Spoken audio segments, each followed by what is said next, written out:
یا بنی اسرائیل اذکروا نعمتی التی انعمت علیکم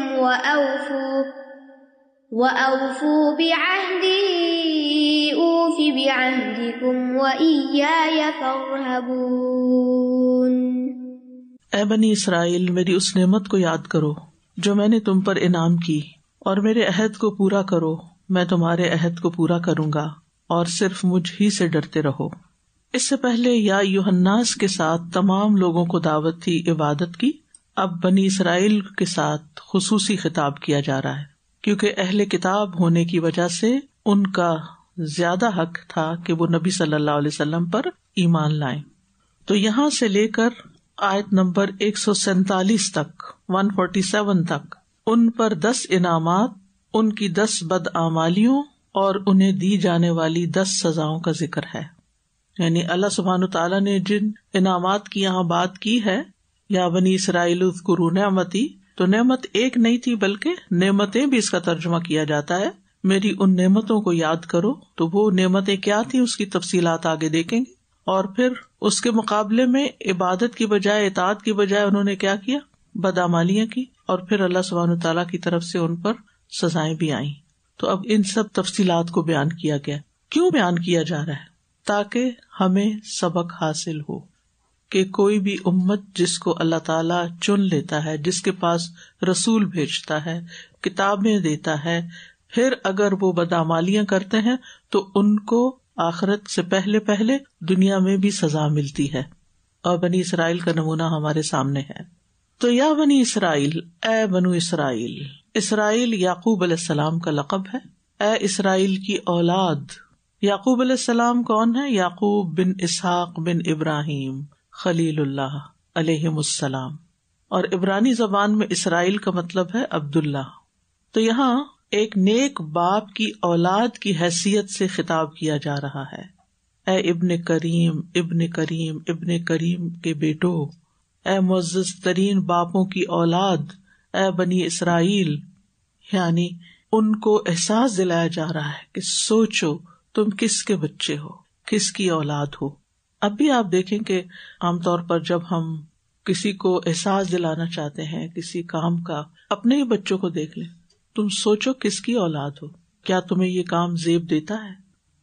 یا پھر کسی اور کو سمجھاتے ہیں تو اے عالموں کی اولاد، یا اے محسنوں کی اولاد، تمہارے ماں باپ اتنا صدقہ خیرات کرتے تھے، تمہیں کیا ہو گیا ہے؟ تو یہاں اے بنی اسرائیل، تو اللہ سبحانہ وتعالیٰ بنی اسرائیل کی شان بیان کر رہے ہیں ایک طرح سے، اور ان میں سے کچھ نیک لوگ بھی تھے اور کچھ دوسرے ان کے علاوہ، لیکن یعقوب علیہ السلام اللہ کے صالح اور نیک بندے تھے، لیکن ان کی اولاد میں سے کچھ نیک تھے، کچھ ظالم تھے، اور یہ جن کی اولاد تھے انہیں سب سے معزز لوگ کہا گیا۔ نبی صلی اللہ علیہ وسلم سے پوچھا گیا من اکرم الناس، لوگوں میں سب سے زیادہ معزز کون ہے؟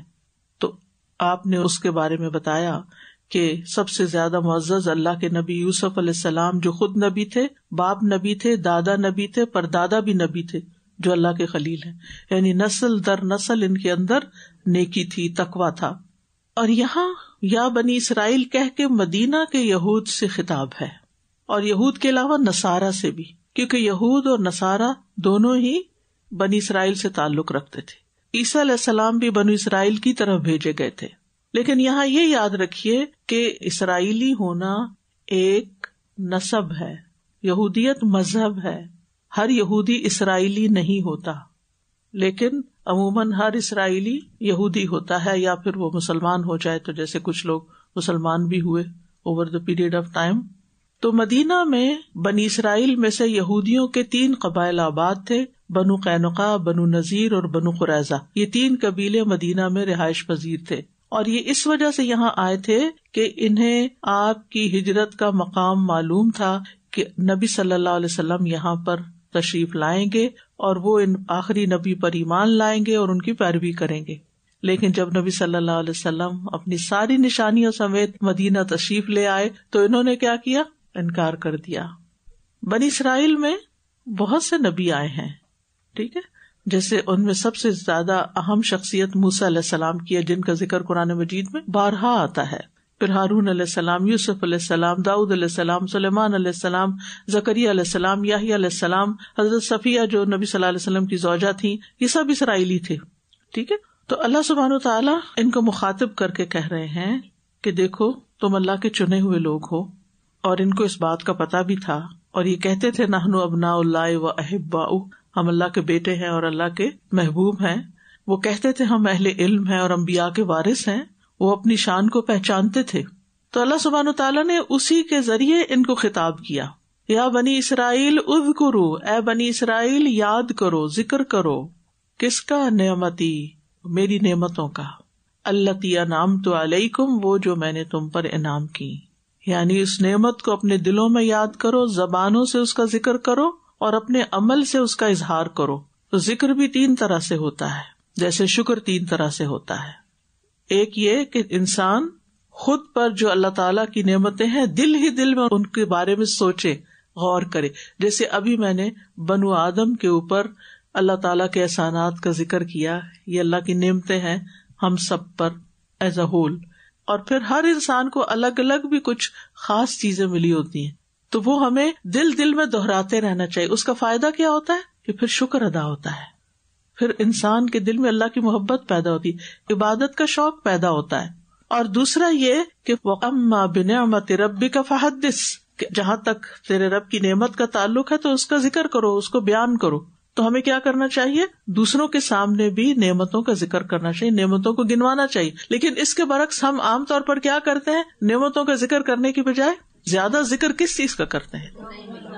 اپنی مشکلات کا. جس مجلس میں بیٹھ جائیں، جس انسان سے ملاقات کر بیٹھیں، اسی کے آگے رونا رونا شروع کر دیتے. یہ کیا ہے؟ ہر وقت تکلیف کا ذکر کرنا، ہر وقت مصیبت کا ذکر کرنا، ہر وقت پریشانی کا ذکر کرنا، یہ ناشکرا پن ہے. مصیبت آنے پر کیا کرنا چاہیے؟ صبر کرنا چاہیے. اور نعمت ملنے پر کیا کرنا چاہیے؟ شکر کرنا چاہیے. اور شکر دل میں بھی، زبان میں بھی اور عمل سے بھی ہوتا ہے، جبکہ صبر زبان سے نہیں ہوتا، وہ اپنے رویے سے ہوتا ہے، وہ سب سے زیادہ عمل کے ساتھ ہوتا ہے. ٹھیک ہے. لیکن اللہ تعالیٰ فرماتے قلیل من عبادی الشکور، میرے بندوں میں سے شکر گزار بہت کم ہے. اور یہ نعمتیں جو تھی ان پر دینی بھی تھی، دنیاوی بھی تھی. اللہ تعالیٰ نے بنی اسرائیل پر جو نعمتیں کی تھی ان میں دینی نعمتیں بھی تھی، دنیاوی بھی تھی. اللہ سبحانہ وتعالیٰ فرماتے ہیں وَلَقَدِ اخْتَرْنَاهُمْ عَلَىٰ عِلْمٍ عَلَىٰ الْعَالَمِينَ، بلا شبہ یقیناً ہم نے انہیں علم کی بنا پر جہانوں میں سے چن لیا تھا. اللہ تعالیٰ نے ان میں انبیاء بھیجے تھے. اِذْ جَعَلَ فِيكُمْ أَنْبِيَاءَ وَجَعَلَكُمْ مُلُوكًا، اللہ تعالیٰ نے ان میں بادشاہ بھی بنائے تھے، جیسے داؤد علیہ السلام، سلیمان علیہ السلام اور طالوت ملکا. ان کو کتاب بھی ملی تھی اور حکومت بھی ملی تھی. ابھی آپ پوائنٹس لکھتے جائیں کہ کیا کیا ان کو نعمتیں ملی تھیں. وَلَقَدْ آتَيْنَا بَنِي إِسْرَائِيلَ الْكِتَابَ وَالْحُكْمَ وَالنُّبُوَّةَ وَرَزَقْنَاهُمْ مِنَ الطَّيِّبَاتِ وَفَضَّلْنَاهُمْ عَلَى الْعَالَمِينَ. سورۃ الجاثیہ کی آیت نمبر 16 میں آتا ہے کہ یقیناً ہم نے بنی اسرائیل کو کتاب دی، حکم دیا یعنی حکومت، نبوت دی، انہیں پاکیزہ چیزوں سے رزق دیا، انہیں جہانوں پر فضیلت بخشی. اس کے علاوہ ان کی توبہ بھی قبول کی جب انہوں نے بچڑے کو معبود بنا لیا تھا. ثم بعثناکم من بعد موتکم لعلکم تشکرون، ایک دفعہ ان کے کسی بات کی وجہ سے ان پہ موت آئی، پھر اللہ نے ان کو دوبارہ زندہ کیا. وہ بھی ایک انعام تھا ان پر جب انہوں نے کہا تھا کہ ہم اللہ کو سامنے دیکھنا چاہتے ہیں. پھر اسی طرح اور بھی تفصیلات انشاءاللہ آگے آپ اسی آیت کی مزید تفسیر اگلی آیات میں پڑھتے چلے جائیں گے. ان پر من و سلوہ نازل کیا، ان کے لیے 12 چشمے پھوڑ نکالے جب انہیں پیاس لگی، ان کے لیے بادلوں کا سایہ کیا. یوسف علیہ السلام کے زمانے میں انہیں مصر میں بہت عمدہ ٹھکانہ دیا. تو نعمتوں کی تذکیر کروائی جا رہی ہے کہ اللہ سبحانہ تعالیٰ کی نعمتوں کو یاد کرو تاکہ تم اللہ کا حق ادا کرنے کا سوچو اور اللہ کی عبادت کر سکو. اور پھر یہ کہ آخری نبی کے آنے کو اپنے لیے ایک نعمت سمجھو، اس کا انکار نہ کرو. وَأَوْفُوا بِعَهْدِي، اور میرے عہد کی وفا کرو، میرے عہد کو پورا کرو، یعنی پورے طور پر مکمل کرو. وفا ہوتا ہے پوری طرح کسی کام کو کرنا، یعنی میرے تم پر بہت حق اور پختہ وعدے تھے. اور بعض کو اللہ تعالیٰ نے اس صورت میں بیان بھی کیا ہے، جیسے سورۃ البقرہ ہی کی 63 آیت میں وَإِذْ أَخَذْنَا مِيثَاقَكُمْ وَرَفَعْنَا فَوْقَكُمُ الطُّورَ خُذُوا مَا آتَيْنَاكُمْ بِقُوَّةٍ. تو انہوں نے اس وقت وعدہ کر لیا، وہ پہاڑ ٹل گیا. تفصیل آگے آئے گی. آیت نمبر 83 اور 84 میں آپ تفصیل مزید پڑھیں گے. وَإِذْ أَخَذْنَا مِيثَاقَ بَنِي إِسْرَائِيلَ لَا تَعْبُدُونَ إِلَّا اللَّهَ وَبِالْوَالِدَيْنِ إِحْسَانًا. یعنی اللہ نے ان سے بہت سی چیزوں کا وعدہ لیا تھا کہ یہ اللہ ہی کی عبادت کریں گے، والدین کے ساتھ احسان کریں گے، رشتہ داروں، یتیموں، مسکینوں کے ساتھ اچھا سلوک کریں گے، لوگوں سے بھلی بات کریں گے. یعنی یہ اللہ نے ان سے پکے وعدے لیے. تو جہاں بھی میثاق کا لفظ آتا ہے وہاں اسی عہد کی طرف اشارہ ہے کہ تم نے یہ وعدہ کیا تھا. کچھ ان کے عہد عقیدے سے تعلق رکھتے تھے، کچھ اخلاقی تھے، کچھ عبادات کے حوالے سے وَأَقِيمُوا الصَّلَاةَ وَآتُوا الزَّكَاةَ، اور کچھ انسانی حقوق کے بارے میں تھے کہ تم اپنوں کے خون نہیں بہاؤ گے. لَا تَسْفِكُونَ دِمَاءَكُمْ وَلَا تُخْرِجُونَ أَنفُسَكُمْ مِنْ دِيَارِكُمْ، اپنے بھائی بندوں کو ان کے گھروں سے نہیں نکالو گے، ایگزائل نہیں کرو گے. پھر اسی طرح نماز قائم کرنے اور زکوٰۃ دینے کے بارے میں اور حق کا اظہار کرنے کے بارے میں بھی وعدہ لیا گیا تھا، جس کا ذکر سورۃ آل عمران میں انشاءاللہ آپ پڑھیں گے. تو تم مجھ سے کیے ہوئے وعدے پورے کرو. اوف بعہدکم، میں تم سے کیے ہوئے وعدے پورا کروں گا. یعنی اللہ تعالیٰ بنی اسرائیل سے اپنے عہد کو پورا کریں گے. کیا ہے کہ میں تمہارے ان اعمال پر تمہیں بہترین جزا دوں گا. سورۃ المائدہ آیت نمبر 12 میں فرمایا لَأُكَفِّرَنَّ عَنْكُمْ سَيِّئَاتِكُمْ وَلَأُدْخِلَنَّكُمْ جَنَّاتٍ تَجْرِي مِن تَحْتِهَا الْأَنْهَارُ. تو یقیناً میں تم سے تمہارے گناہ ضرور دور کر دوں گا اور تمہیں ایسے باغوں میں داخل کروں گا جن کے نیچے سے نہریں بہتی ہیں. تو عمل کی قبولیت اور ثواب کا وعدہ کیا تھا اللہ نے، عزت اور غلبہ دینے کا وعدہ کیا تھا، اپنی رضامندی کا وعدہ کیا تھا. ابن عباس کہتے ہیں اوف بعہدکم سے مراد یہ ہے کہ میں تم سے راضی ہو جاؤں گا. یعنی اگر تم نے اپنے کام پورے کیے جو تم سے کہے گے اور تم نے وعدہ بھی کیا تو پھر جواباً میں بھی تم سے راضی ہو جاؤں گا اور تمہیں جنت عطا کروں گا. یہ ابن کثیر نے لکھا ہے. وَإِيَّايَ فَارْهَبُونَ، اور صرف مجھی سے پس تم ڈرتے رہو. اس سے پہلے ایا کہاں پڑا ہے؟ ایا کا یہ کس کے لیے ہوتا ہے؟ اختصاص، خاص کرنے کے لیے. اختصاص یعنی وہاں ہم نے کہا تھا خاص تیری ہی عبادت کرے، اور یہاں کیا ہے؟ خاص مجھی سے پس تم ڈرو. اور رہبت کہتے ہیں شدید خوف کو، ایسا خوف جس میں اضطراب بھی شامل ہو. یعنی اے بنی اسرائیل سب سے زیادہ مجھ سے ڈرنا، کسی اور سے نہیں ڈرنا. اور پھر یہاں پر اللہ سبحانہ تعالیٰ نے اپنے ڈر کی بات کی ہے. یا یعنی اللہ کا لفظ واضح نہیں ہے لیکن یا سے مراد اللہ تعالیٰ ہی ہے.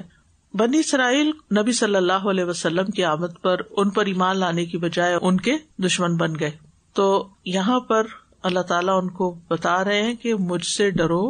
اس بات سے نہ ڈرو کہ نبی صلی اللہ علیہ وسلم کو ماننے سے تمہاری سرداری ختم ہو جائے گی اور تمہاری دنیا چلی جائے گی، تمہاری مذہبی ٹھیکیداری چلی جائے گی. کیونکہ پہلے وہ سمجھتے تھے کہ یہ حق صرف بنی اسرائیل کو، آخری پیغمبر بھی کہاں آنا چاہیے؟ صرف بنی اسرائیل میں آنا چاہیے. لیکن جب وہ بنی اسرائیل میں نہیں آیا تو پھر وہ اس کے انکاری ہو گئے. اب ان کو پہلے کہا جا رہا ہے نعمتیں یاد کرو. مقصد کیا ہوتا ہے نعمت یاد کرانے کا کسی کو؟ کہ اللہ کا احسان مانو اور بات مانو. اور جب کوئی نہیں مانتا تو پھر آخر میں کیا ہوتا ہے؟ ڈرایا جاتا ہے. نہیں مانو گے تو پھر دیکھنا ہوتا ہے کیا تم سے.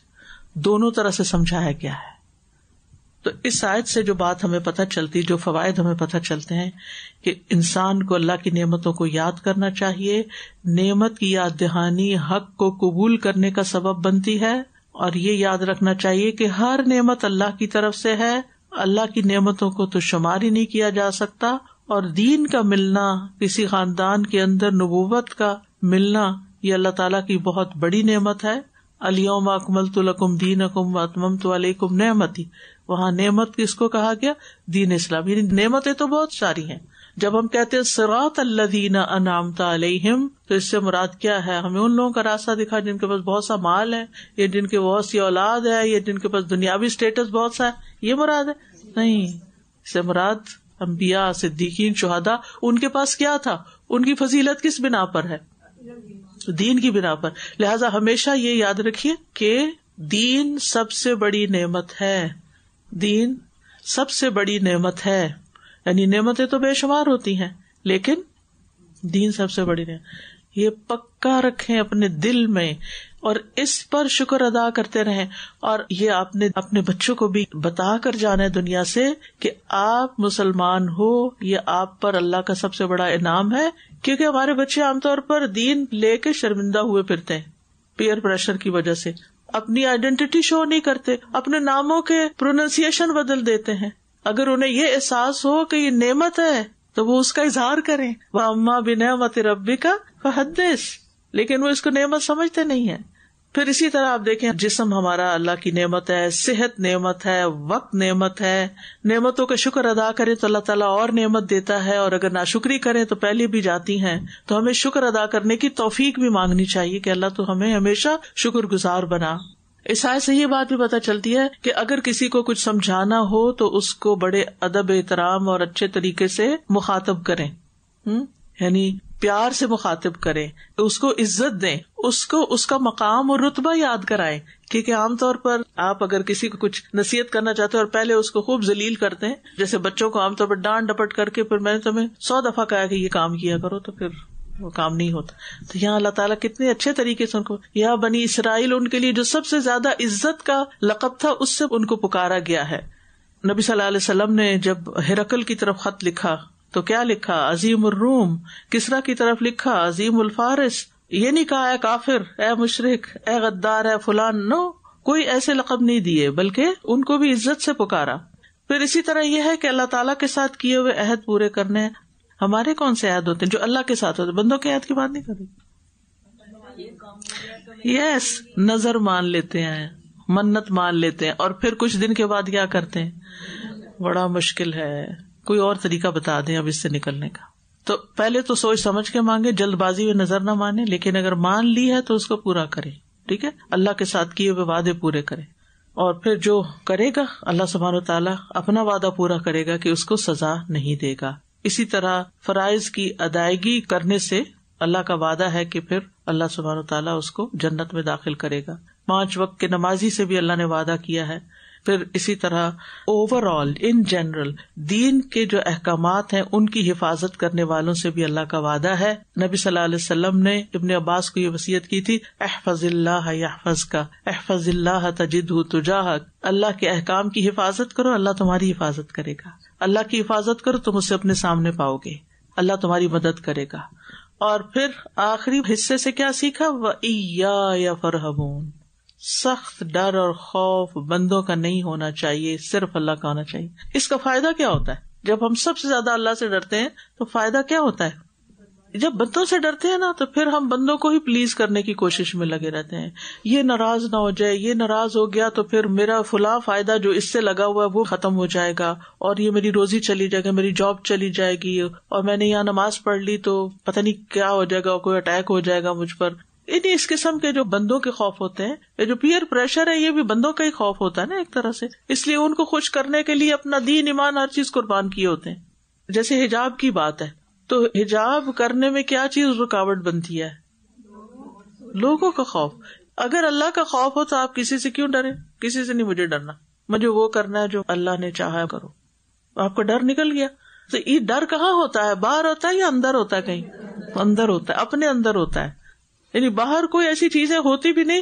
ہمیں جب خوف آتا ہے نا، ہم بیٹھے ہوتے خیال آتے پتہ نہیں یہاں کسی چیز کی پریزنس نہ ہو. وہ تو ہر وقت ہے، فرشتوں کی بھی ہے، جنات کی بھی ہے، اور اللہ ہی جانتا ہے کون کون ہے. اللہ کے لشکروں کو اللہ کے سوا کوئی نہیں جانتا. تو کسی چیز سے ڈرنے کی ضرورت نہیں، اللہ سے ڈرنے کی ضرورت.